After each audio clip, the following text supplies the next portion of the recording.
Hello, who do we have here today? Your name, please? Bernard Dudley. Mr. Bernard, tell us what's on your mind here. The destruction of Parramore. What do you mean by that?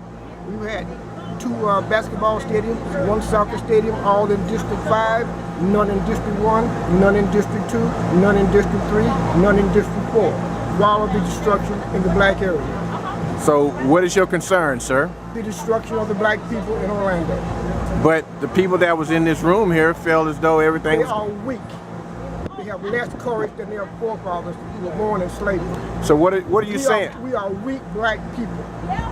So no young black people taking stands as we did in the 60s. So what do you think is missing from this meeting, sir? Leadership.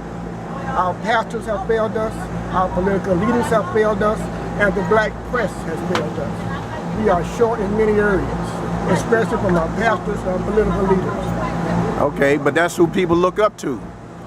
Of course, because people in Orlando are weak. Well, they would have never tried this in Watts. They would have never tried this in Holland. They would have never tried this in Liberty City.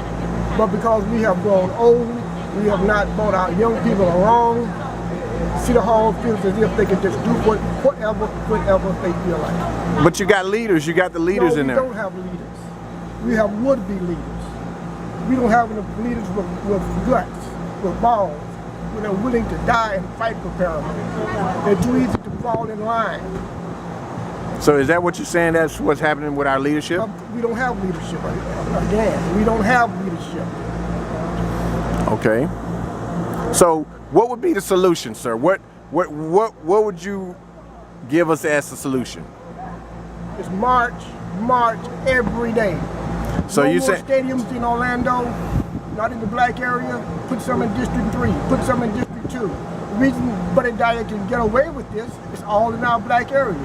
It's not affecting the white. That is a good question you asked about why don't you stop traffic on Orange Avenue and Central? Of course. It's in the black area.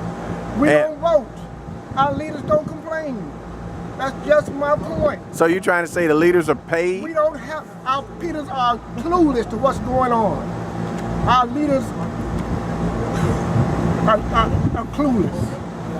Are clueless. All right, sir, give me some solutions here. We got all these police. The police is always in our area. We right downtown. You can see all these high-rise buildings. All the stuff is jumping across I-4 now. It used to be a time there was nothing on this side of I-4. Because they have nowhere else to go.